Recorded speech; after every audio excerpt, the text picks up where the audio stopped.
吳亦凡獄中死去係近日睇到嘅一個標題，最震撼嘅一單新聞。懷疑喺內地北京或河北監獄坐監有4年嘅吳亦凡，經傳喺獄中死去。一個正值壯年35歲嘅男人，死因會係咩呢？有幾個唔同版本。佢獄中長期拒絕進食，導致身體虛弱，11月初死亡。自稱係吳亦凡同監室嘅人話用廣東話，係啊，幾日前獄警偷偷話，後來吳亦凡就突然死咗啦。佢話係跟暴力事件有關，最後亦話佢係被輪姦，滿足唔到當地大哥俾人殺死。官方冇正面回應，有傳官方將佢嘅屍體悄悄地除去，但冇用㗎。9年後2035年。佢45歲時被放出嚟，大家都知道佢有冇死到㗎啦。又話作為單親家庭長大嘅佢，因為有關稅務等罪項嘅佢阿媽亦被判入獄，佢表妹亦係。吳亦凡就已經生無可戀，所以自尋短見。我相信呢單事件變成一個 credible 情況嘅原因係身為加拿大籍嘅佢，被加拿大政府確認中國今年有多名加拿大國籍或擁有加拿大國籍嘅身份者喺中國判咗死刑，或喺中國獄中死亡。但加拿大政府可以有咁樣嘅公告咩？因為今年加拿大政府只有4項加拿大人死在中國監獄嘅新聞，全部都係被判死刑，而全部都係3月時發生，而唔係11月。另一點係公告呢啲消息嘅 GAC Global Affairs Canada 係需要得到吳亦凡直屬親人佢阿媽嘅允許，先可以公告呢啲消息嘅，而又話佢阿媽喺監獄嘅。所以其實得到嗰個允許公告天下吳亦凡嘅死訊都唔容易嘅。當然佢可以死咗，然後監獄係可以隱藏。但我揾到最近有關佢嘅消息係2023年11月24號，吳亦凡案2審維持原判，佢嘅上訴被駁回。有關吳亦凡強姦、集眾淫亂等罪，話因為我之前冇拍過佢嘅片有強姦咁嚴重。根據呢位杜美竹小姐，佢有原本2021年吳亦凡6月3號喺戲院被拍到同女仔睇電影，只係簡單可愛嘅娛樂新聞。但吳亦凡同佢嘅律師團隊又要求院線萬達公司俾一個交代。差唔多同一日引出一位名劉美麗嘅網友話自己個朋友同吳亦凡拍拖4個月，一直被冷暴力出軌，令吳亦凡冠上渣男罪名。該女朋友就係當時只有19歲嘅都美竹小姐。7月8號出嚟爆更加震撼嘅消息，係吳亦凡會借俾機會簽新人拍 MV 等等嘅派頭，酒桌選妃，約女仔去灌酒，甚至將女仔嘅照片放喺台上似貨物一樣揀，而都未成年㗎，佢係喜歡嗰隻未成年。都美竹講自己被吳亦凡強姦嘅 moment， 話自己被灌酒後醒來已經喺床上，吳亦凡喺佢旁邊話會照顧佢一生一世。佢係咁樣寫㗎，他的表情很真摯，最起碼那一天他是影帝，我希望我是最後一個受害者。發生時佢只有17歲，最後揭發有高達24個受害者。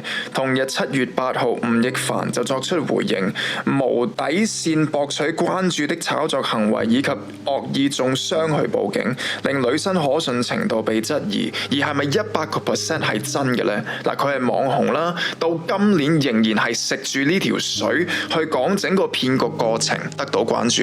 而其實2023年有位名徐先生嘅匿名網友爆自己就係幫都美竹同8位所謂存在嘅女生寫呢啲貼文文章嘅一位 ghostwriter 寫手，所以有冇機會根本唔係佢嘅親身經歷？而其實今年阿美竹又被一個叫冰姐嘅人話美竹呃咗佢20萬，又係佢 fans， 又係單親媽媽。其實幾有趣㗎，呢啲人不停喺度我揭發你啊，你揭發佢，咁樣話你呃我，我呃你，一層一層咁樣做，你得到關注。所以如果咁多佢呃大家有幾難啊？而因為吳亦凡傻仔咗自己走去報警，想嚇走對方同保持形象，7月9號美足又報警，都涉及咗官方。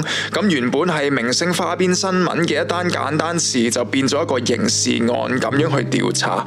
而之後陸續揭發吳亦凡用嚟食女嘅微博啦，幫佢手約呢啲女生嘅中間人嘅賬號，俾第二、第三位受害者出嚟寫自己嘅故事，又係酒店入邊發生。幾可惡㗎，因為可能係未成年人士有關，未必適合喺呢度講。我會喺會員影片拍最嘔心嘅呢啲 detail， 整個過程。之前謝有心事件嘅續集講娛樂圈黑暗嘅片，我已經擺喺會員。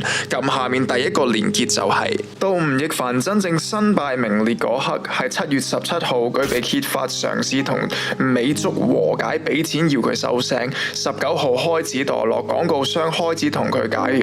7月22號，警方發出聲明，已經調查中。7月31號，震撼世界嗰一刻，真係成為國際大新聞嗰一刻。吳亦凡因強姦控訴被警方扣留，喺呢一刻，佢嘅演藝事業、佢嘅公眾形象從此玩完，令佢冇還擊之力。係8月2號，佢微博被刪除。8月8號，喺美國洛杉磯，另外一個未成年女仔出嚟爆料，話自己亦係受害者，將呢單 case 更加國際化，話 Chris 會揀一啲留學生落手，而因為美國同美國法例扯上關係 ，under 加州 Penal Code Section 261，吳亦凡有可能面對另一個未成年人士案件，真係死咗佢好過啦。而係要等足足1年後，2022年6月10號先正式開始上庭。但好快，2022年11月25號，佢就被判2項罪名成立，強姦罪同聚眾淫亂罪，有期徒刑13年，並